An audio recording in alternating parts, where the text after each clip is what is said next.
Actually, yeah, do that. Gage, can you go hold the board?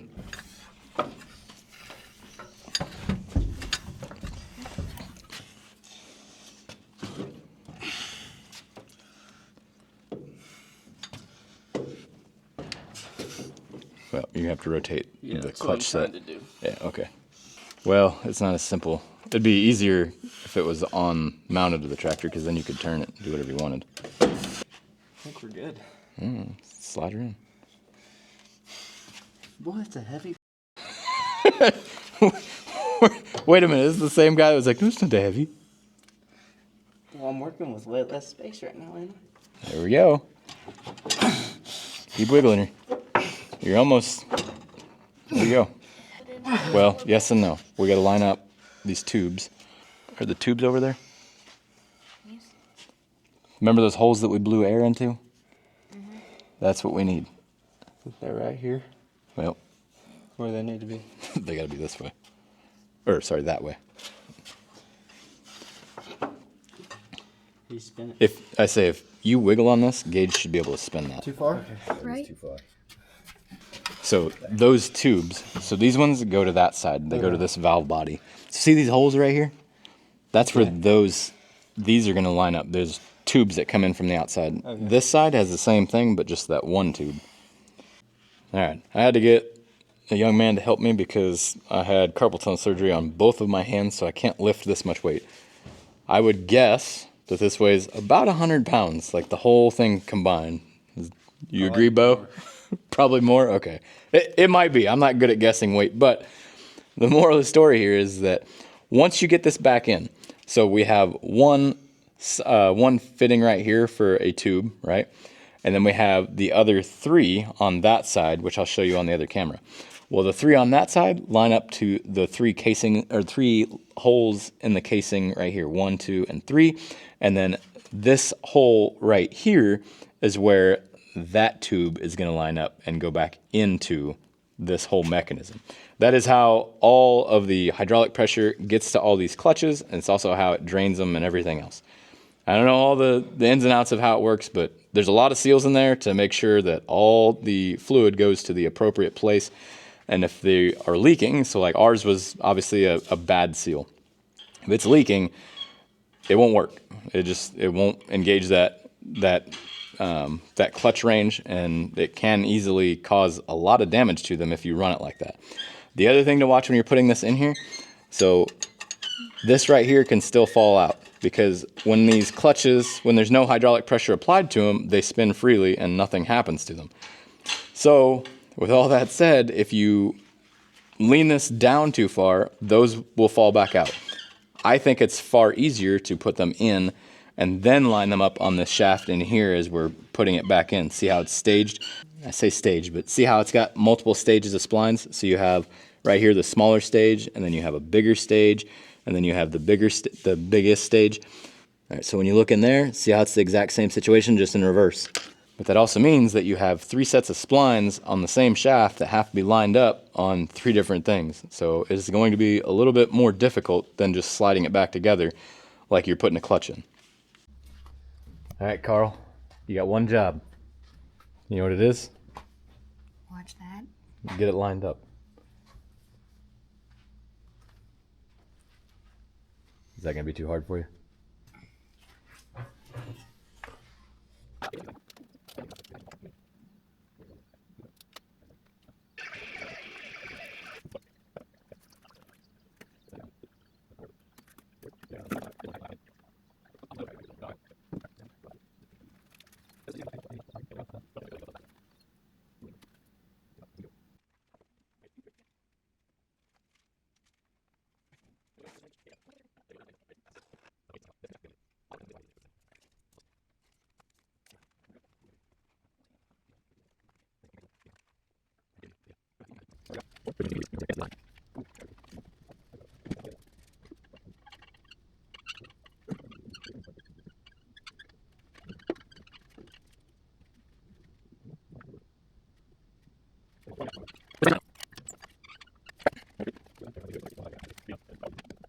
You gotta tighten it.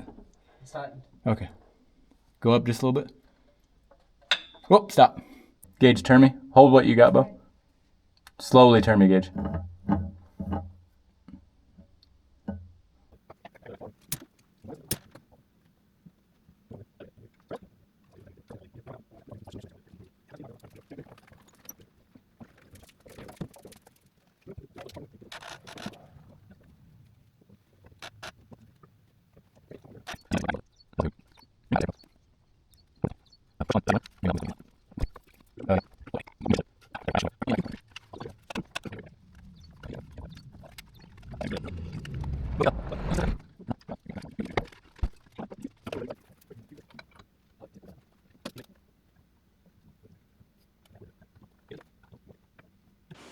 All right, we kind of left you guys on a cliffhanger on the last video, mainly because it was an absolute struggle getting this back together. Those 3 shafts I was showing you about, or the 3 different sizes, the stages in the shaft, however you want to put it, make it really difficult to line these up, especially if you don't have the clips that would hold the clutches or suspend the clutches perfectly centered. We got it, but it was a challenge. So Gage is over here putting the torque tube housing bolts in where it bolts the transmission, which is where we separated it. We still have the ratchet straps on there because we ended up using those to pull it together. And even with pulling these together, we had to wiggle it and shake it and move the jacks up and down, and there was a lot going on to try to get it to align. However, now that it's aligned, and I think you'll be able to see this. All right, so looking inside of these openings in this whole clutch situation, when I spin this, I should be able to see that all my clutches are sitting still. So the clutch separator plates, those are obviously moving. Those are where these tabs are right here. Everything else should be, as far as clutches go, should be stationary. Now the wave springs, those are gonna move with, that's normal. But outside of that, everything else, and this should move freely. Now as you're putting this together, it's a bit of a headache. But as you're putting it together, you're gonna have to wiggle it and move it, twist it.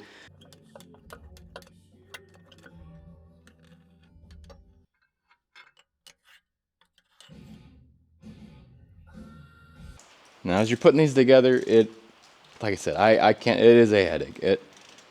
It's not impossible by any means, but it is very difficult. And without those retaining clips, the book says, and I don't want to misquote it, so let me show you. So in the book, it says that when connecting the 2 housings, as the spline shafts start to engage, the clutch hubs do not back up, as the clutch hubs can drop down and make it impossible for the 3 splines to go all the way into the clutches. I'm not going to say that the book is wrong, but we did back out, mainly because we thought we had something misaligned, we thought we had something else going on.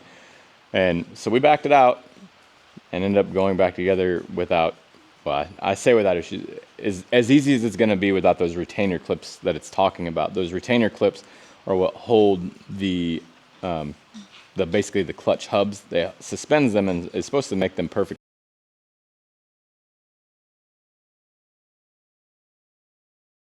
Kind of an odd situation here. I'm not going to put the fuel tank back on, mainly because I'm limited with the carpal tunnel surgeries and stuff like that, so I'm really reliant on friends.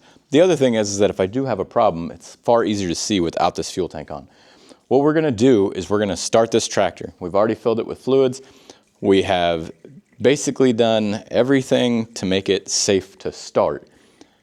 The only thing it's missing is the floor on this side. A little bit of wiring is not plugged in for the lights, but that's not important. And the fuel gauge obviously is not gonna work either, which it didn't already.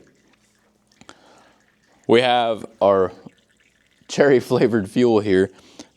Cheyenne is over there pumping to kind of get all the air out so we can fire this up. That's why you see some draining back from the fuel return. With the fuel, being able to run the tractor for a few minutes, actually we'll be able to run it for a long time because that hose goes way down in there. We also have on the other side, we have it set up to where the pressure gauge is in the valve body. So when I shift through the different ranges, even when the tractor's not in gear, so it can be in park, it still has pressure to whatever range is applied. So if I have it in low range or range 1, right, or 2, which is medium or mid-range or number 2, or of course 3. All of those will have a corresponding pressure to them. They should be over 190 psi, but less than 210. We're going to check all that before we get everything buttoned up, because if we still have something wrong or we didn't get something put back together right, it is better to know now than after and we put everything back together and have to take it back apart. All right, that's probably enough pumping, kid. We'll push it all the way back down, and then we're going to put that other piece over it. Yep, and then you'll just turn that. So, no, gentle. So this goes down. This part here goes down.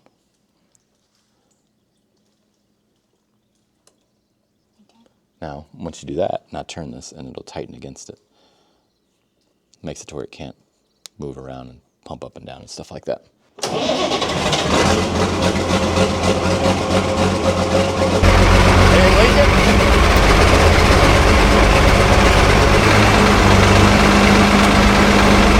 What we got? That's low range.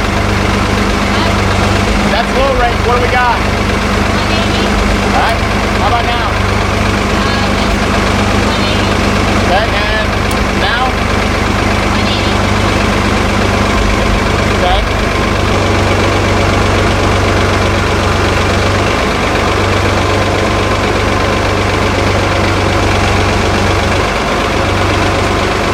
Everything looks good? Pressure, what's it at?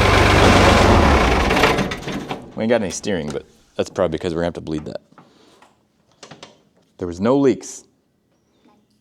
You're sure? I'm very sure.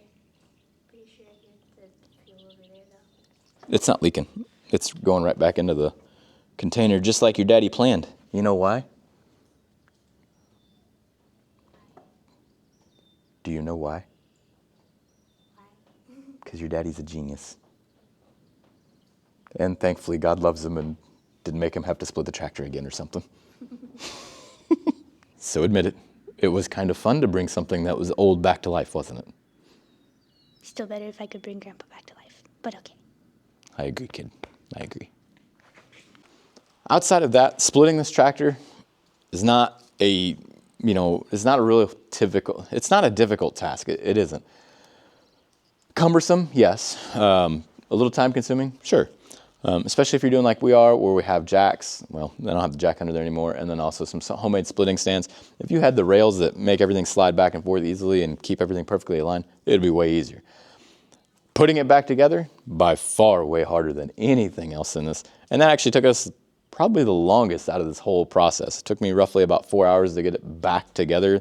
That was with 3, at one point we had 4 people helping, but typically it was around 2 people. And then for the last hour and some change was actually just me by myself, and I happened to just bump it or touch my nose right, whatever the case was, and it fell back together.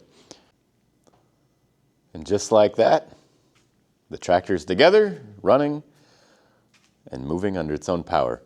Now it does still have leaks, which those are none of them are new leaks. It already had these leaks before, so nothing that we're terribly worried about. Overall, we're in pretty good shape. We are going to go out here and test it though. I need to switch and put the quick hitch back on there though, and then we'll be ready to play with it.